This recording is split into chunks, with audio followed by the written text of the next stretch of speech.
Nobody wants President Newsom either. Nobody believes in that guy. That guy's a con man. Everything he did in California, from trying to mandate vaccines for kids to being caught public without a mask and lying about the fact that he was outdoors. Yeah. Nobody believes in that guy. He's just a politician, just a stone cold, narrative driven politician. Gavin Newsom's hair might deflect bullets, but Joe Rogan and Greg Gutfeld just fired shots that pierced straight through the armor and the image. Rogan's the relentless podcast pit bull, Gutfeld the late-night sniper. And together they've chipped away at California's glossy poster boy. Behind the slick talk and tailored suits, is this really a leader? Or just a smooth salesman pushing broken policies with a Hollywood grin? What they revealed could rattle even his reflection. The shine is fading, the cracks are showing, the mirror doesn't lie. Who knows what this lizard person really thinks ever? He's literally the wormiest little snake about everything. Mm-hmm. And then takes moments when he's privately to be like, now I'm a tough guy. It's like the most, when he's not robbing the state of California from funds that we pay him, he gets brave whenever a family's trying to enjoy themselves at Disneyland. He's like the worst dude. Didn't he tear a family apart? Oh. Ooh. Mm-hmm. Nobody thinks he's a real human. Whether you like Trump or not, whether you think he's corrupt or not, that's a human being. You know what that guy is. Same thing with RFK Jr. Whether you believe that he's correct about vaccines or whether you believe his policies would be effective, and that's a human being. With Newsom, you've got this construct, this cardboard cutout of a person. I don't think people want that, but they might want it more than they want President Trump. Enter Joe Rogan, the human BS detector, wielding his podcast mic like a truth-seeking missile aimed at Gavin Newsom's polished facade. For Rogan, this isn't just politics. It's a philosophical cage match. It's raw, unfiltered authenticity. Squaring off against a man who feels less like a leader and more like something a PR team cooked up between lattes and buzzwords. Phony. I'm totally weird. Gavin's hands. It's time for Gavin's hands. Welcome to a new segment called Gavin's Hands. He keeps his hands in motion and his hair full of lotion. True, Gavin's views may be idiotic, but his hands moves, well, they're hypnotic. California Governor Newsom's new podcast is out. It's available wherever fine hair care products are sold. One look at Newsom's perfectly scripted hand gestures and that oddly mechanical tone, and Rogan's already checked out. It's like watching an AI avatar give a TED Talk on human emotion, almost convincing but hollow where it matters. Rogan's cue to start swinging. He's not buying the pitch, because when the voice doesn't match the vibe, he can smell the disconnect from a mile away and he calls it out fast. Governor gave this creepy speech where he was talking about speculators coming in and talking about what to do with the land of all these homes that have been burnt down. We're dealing with a myriad of issues. I was just talking to Josh Green, the governor down in Hawaii, who had some ideas around some land use concerns he has around speculators coming in, buying up properties. While it's still only 6% contained, and he did this little dance like, I've been talking with the governor of Hawaii about what to do. We've got some ideas, a speculator, we're going to have some meetings. And the like, so we're already working with our legal teams to move those things forward, and we'll be presenting those in a matter of days, not just weeks. It's so creepy. Newsom's got the voice of a self-help app and the aura of a hotel lobby candle. To Rogan, he's not a leader, he's a script reader in a suit. Every answer feels factory-made, filtered through a focus group, a consultant, and maybe a hologram. That's not leadership. That's customer service wrapped in charisma and a fistful of hair gel. Gavin ponders why Dems lost. We lost. We lost the popular vote, and we lost the electoral vote. We got crushed, and we need to be humble about that, and we need to have some grace, and we need to understand why. Was it because of the incumbency penalty? Was it because of inflation? Was it because of interest rates? Was it because of immigration? Was it because we were too, quote unquote, woke? Kennedy, I think the answer is yes. Was it because of Israel? Yes. Interest rates? Yes. Too woke? Yes. Then came the French Laundry fiasco, the Mona Lisa of political hypocrisy. While Californians were locked indoors, baking banana bread and hoarding toilet paper, Gavin Newsom was clinking wine glasses with lobbyists, starring in a real life. Napa Valley spinoff of Succession, to Joe Rogan. This wasn't just a lapse in judgment, it was a worldview unmasked. It screamed, rules for you, truffle risotto for me.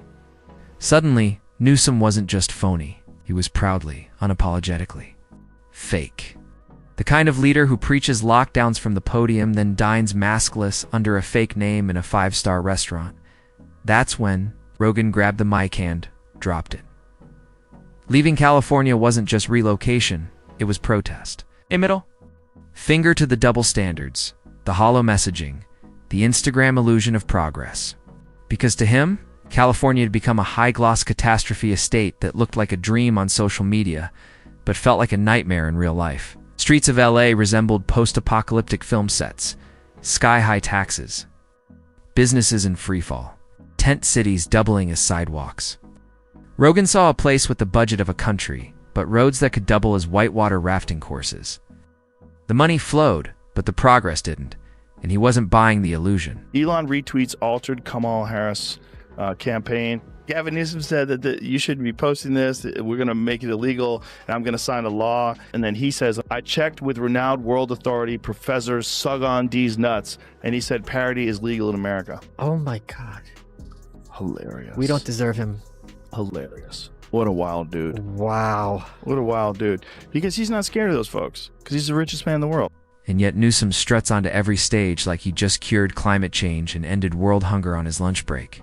That's the rub. To Rogan, he's not seeing a governor, he's seeing a performer, and not even a convincing one. More like a daytime soap actor who keeps winning awards because people keep confusing polish with purpose. The suit? Flawless. The hair? Like it was sculpted by Mount Olympus. But the soul? Stuck on autopilot? Newsom doesn't answer questions. He delivers. Monologues. And Rogan sat through enough dinner theater to recognize when someone's working off a script. Every press conference feels rehearsed between takes. Every grin looks like it's running on a loop timer. He doesn't react, he pivots. Doesn't respond, he redirects. Debating him is like arguing with a TED Talk stuck on autoplay. Rogan keeps pressing, not out of malice, but fascination. Because this, to him, is what happens when politics trades purpose for polish. When leadership is outsourced to lighting crews and strategists, and results take a backseat to optics. Newsom is the final product of a system obsessed with surface. A man who sounds like he just found out empathy polls well and decided to fake it until the next photo op. California Governor Gavin Newsom is now calling his city's homeless encampments unacceptable, which is odd since he's the guy who, made them acceptable, turning sidewalks into red carpet events for drug addicts, thieves, and unemployed CNN anchors. Tom, as the only current living Gavin Newsom impersonator, do you think after this riot fest, he is still an option for 2028? Yeah, he just has to keep, he thinks he's going to charm people over by just kind of agreeing with them. He'll start every sentence, I appreciate that. I appreciate that. They'll make a point. He has people on his podcast. They destroy his point of view. I appreciate that. And I'm going to look at that. I'm going to have a look at that. That's why Rogan's takedown hit's different, because it's not coming from a political rival. It's not campaigning, not angling for office. It's just a guy who tried to make California work, only to watch it collapse in real time. Ocean View could distract from laws that read like the rough draft of a rejected sci-fi script. He saw the middle class get priced out, taxed into extinction, and left to fend for themselves on crumbling streets. Meanwhile, the guy in charge was too busy filming the next reel for his presidential highlight montage. So yeah, Rogan didn't just leave, he bailed with a flamethrower. Not out of spite, but out of disbelief. Not because California failed, but because its leader kept insisting it was thriving. That's what Rogan can't forgive, not failure, but the glossy lie dressed up as progress. Because the issue isn't that Newsom's bad at the job. It's that he's a master at pretending he isn't, and in a time drowning in spin. That kind of charisma-coated deception is the most dangerous thing in the room. Enter Greg Gutfeld, Fox News' snark assassin, armed with a permanent smirk, a killer monologue, and an allergy to artificial charm. And Gavin Newsom is basically a walking cologne ad, starring in a campaign commercial that never ends. To Gutfeld, Newsom doesn't govern California, he stages it, like the lead in Leadership, the musical. Every sentence is a one-liner. Every move feels choreographed.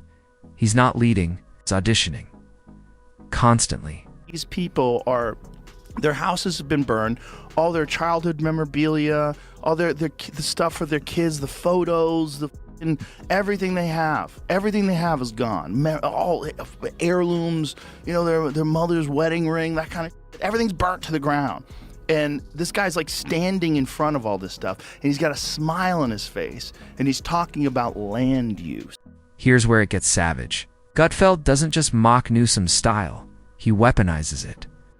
He turns that smooth Zen master delivery into a running gag. While California burns, floods, and spirals into a dystopian tax credit carnival, Newsom steps up like a human meditation app, calmly whispering, "Your wallet isn't missing, it's just on a journey." Teacher shortage, he hosts a summit. Crime wave, he forms a task force. Homeless crisis, he announces a commission to consider. Forming an advisory board someday? Translation? He's stalling, just with mood lighting and expensive cologne. The state's unraveling, and Gavin's busy arranging scented candles. Gutfeld's version of Newsom is a political illusionist, someone who's mastered the theater of competence. He walks, talks, and gestures like he's got it handled. The act falls apart the moment reality rolls credits. So that's the brilliance of Gutfeld's roast. He's not saying Newsom's dumb, he's saying he's dangerously good at pretending he's not. And that's a bigger problem. Bad policy can be replaced. But how do you fix a guy who's built his entire career on optics over outcomes? It's like asking your wedding DJ to coordinate a wildfire evacuation. And then there's the hair. Of course, the hair, Gutfeld's running joke, practically etched in stone. Newsom isn't a governor with great hair. He's a perfectly styled head of hair that somehow got elected. Man who made it acts like he had nothing to do with it. Yeah. It's pure government grift, shoving you down a flight of stairs and then making you pay for the handrail. We've been lied to for years that homelessness is all about affordable housing. Fentanyl isn't the problem, it's that loan officer at the bank. Yet as we walk to work, we never saw families or kids, just men. So strung out on fentanyl, they look like they were playing Twister without a mat. Affordable housing won't change that. Give them a house, they'll burn it down when they pass out holding a crack pipe. Every time Newsom preaches about equity, wildfires tear through California like they're trying to escape the cringe. He bans gas cars and urges everyone to go green right before the power grid taps out. Then the state sheepishly pleads, "Please don't charge your electric car unless you want to black out the neighborhood," in the bans. Gutfeld's in comedy heaven. Plastic bags gone. Gas stoves targeted. Leaf blowers. Practically contraband. Next on the chopping block, thoughts, prayers, and anything not approved by a climate intern with a sociology minor, but ask him to ban tent cities outside. Your kid's school or stop broad daylight carjackings? Suddenly Newsom's clutching. His temples and scheduling a press conference. It's like a legislative Marie Kondo sparking joy. One performative ban at a time. Unless the topic is collapsing infrastructure, then it's nuanced. But the roast hits absurdist theater levels when Gutfeld skewers Newsom's not-so-secret audition for president. Here's a guy who can't keep his own state from sliding into chaos, yet he's jetting off to Texas and Florida like a traveling salesman with a suitcase full of failed policies. He's the influencer-in-chief. Lecturing states people are literally fleeing to from California, because nothing says leadership like exporting dysfunction. You live in a state where $5,000 a month rents you a mattress and a closet with a raccoon roommate, but sure, teach Texas about freedom. He rolls into red states like a vegan at a Texas BBQ, smug, offended, and just curious enough to judge everything on the grill.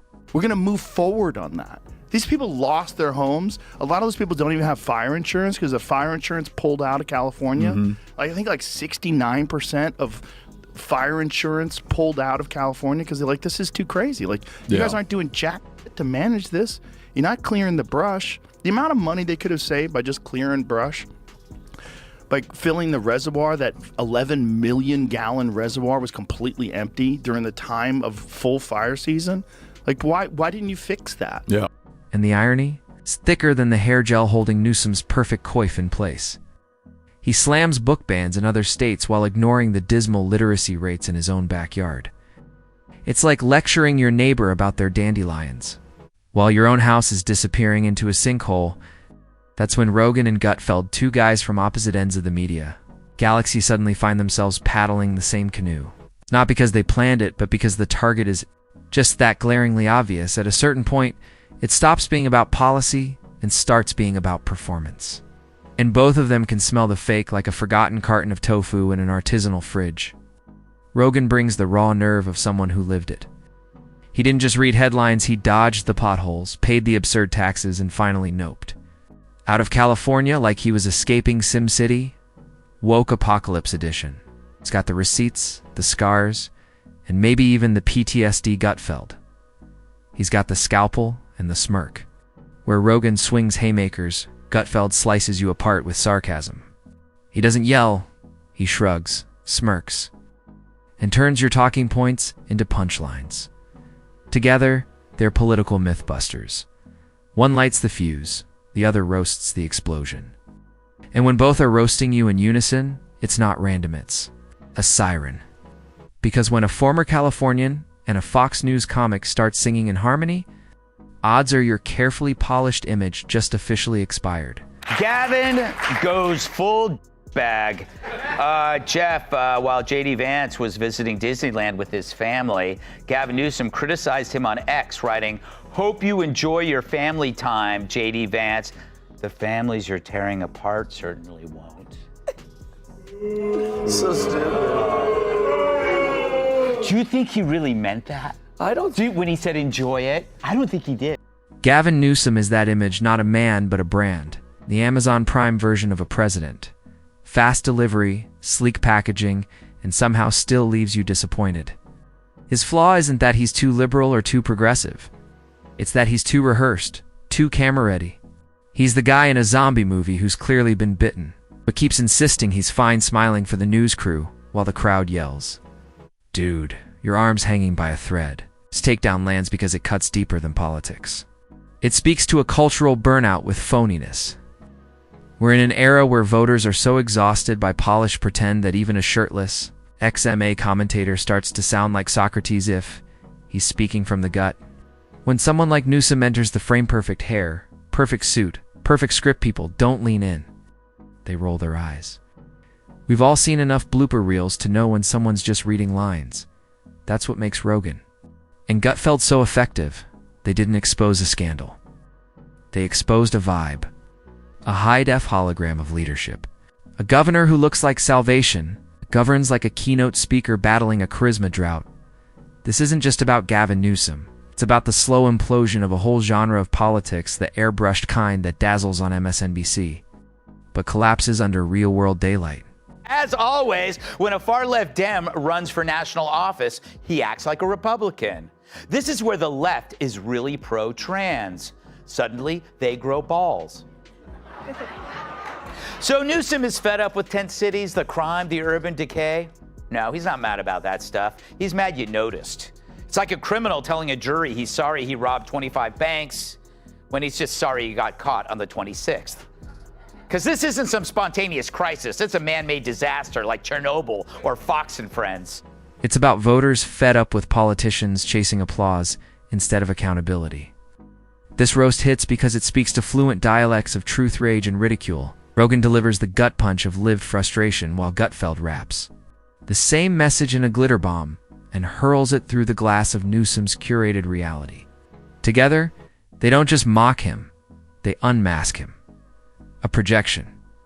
A polished product. It's a guy running for something no one asked for, with a resume no one really checked.